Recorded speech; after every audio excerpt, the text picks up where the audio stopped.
Electrical wiring or electrical circuit for a, say, hypothetically, an electrical outlet, and say you come across maybe an older home, and for some odd reason there is no ground wire.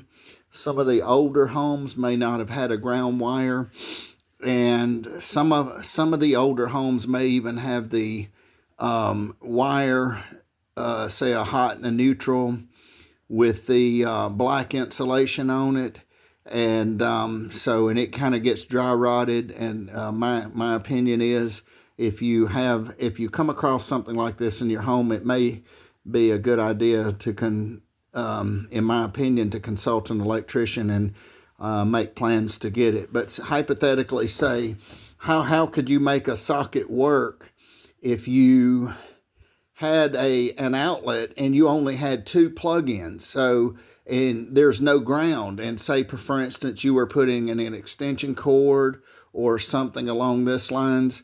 And one other caveat, my opinion is, if you have a circuit that does not have a ground, I would not. My opinion is, it's not good to take the ground wire off. So the ground wire is for your safety. And in this particular point, again, I would consult an electrician and make plans to upgrade your wiring or your wiring box. Some of the older boxes, go back and they have the screw-in fuses. Some of them have the bullet-looking fuses. And here's a case in point. Here may be a bullet, but normally they're larger than this. Say, for instance, like a fuse that looks something like this, or a screw-in fuse. If you get a close-up on that, that's an older fuse. If you have two of these, sometimes one can go bad, so you can lose one phase of electricity. But let's just say you came up on a plug-in and you did not have a ground wire. Well, how could you test it, to put a tester in there, or however you are going to do it? And one other caveat, if you do this and you don't have a ground wire, my opinion is it's not good to use heavy tools and things like this, because they can trip a breaker, and they could, for instance, if the motor's strong enough, it could make the wire hot. And unless it's been upgraded and has a ground wire on it, I wouldn't, my opinion is, I wouldn't myself use heavy duty tools on it, and most probably. But notwithstanding that aside, but say you come up on one that only simply has two plug-ins that look similar to this. Well, they make a little adapter, and the adapter on one side has the ground and the regular plug-in here, and on the other side it has the two. So, and here's a little tester thing on me, and as you can see, we have the tester where we can test the hot, the neutral, and then the ground.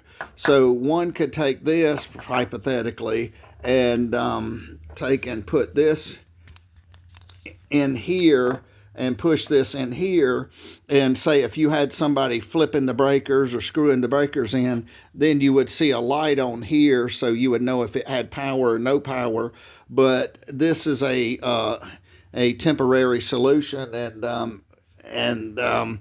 but if you don't have any ground wire, so the ground will fit on here, and then on this side you have just the two plug-ins, as that would be. But now, where would one come across a situation like this? Perhaps in an older home, 30, 40 years, 50 years old and older. Some of these homes were wired differently, and so now, if you didn't have a ground, you could do this. But again, my suggestion is, it may not be a bad idea to test it. But if you put an extension cord in here and you're starting to run power tools, if you don't have a ground wire, I'm not sure if it's going to trip, so it could get hot. So I would, my opinion is, it would be better if you upgraded it, or talked to an electrician and had them to give you more scientific advice on it. But one does need a ground wire, and what will this ground wire do? But this is a way to get two plug-ins. From on one side you have a plug-in, on the other side you have a plug-in here. But now, what would a ground wire do? Hypothetically, say if you had a hot and a neutral here, and then you had the ground wire here. Let's just say you got a short in the dryer, And the short and the dryer, if you went up there and you didn't have a ground wire on it, that dryer could technically be energized. So if someone went up and touched their hand on that dryer, if there was no ground, technically speaking, they could get a shock. So it could be dangerous. Now, what the ground will do, it will sense the current, it will go back and it'll run through the naked copper wire, go back to the box, and perhaps go in the ground. I'm not certain. The electricians can elaborate on this, but this ground wire could save your life. So just make sure when you have a house built, any modern homes are going to have this, but older homes, if you have only two of these that look similar to this, without, get this configured here so it's visible. Say you could do this, you could put this, but if you don't have this ground wire here, it may be time to consider an upgrade on your wiring and perhaps even your breaker box and your outlets. So because this ground wire here could save a lot of headache down the road.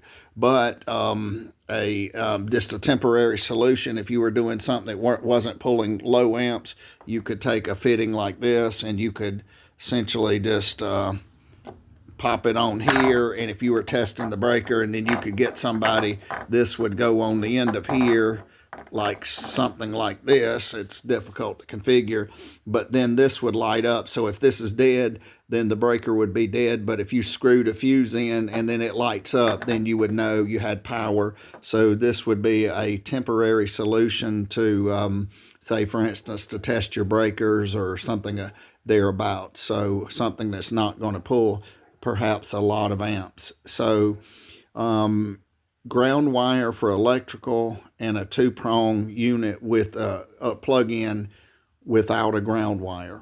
Thank you for watching and have a great day.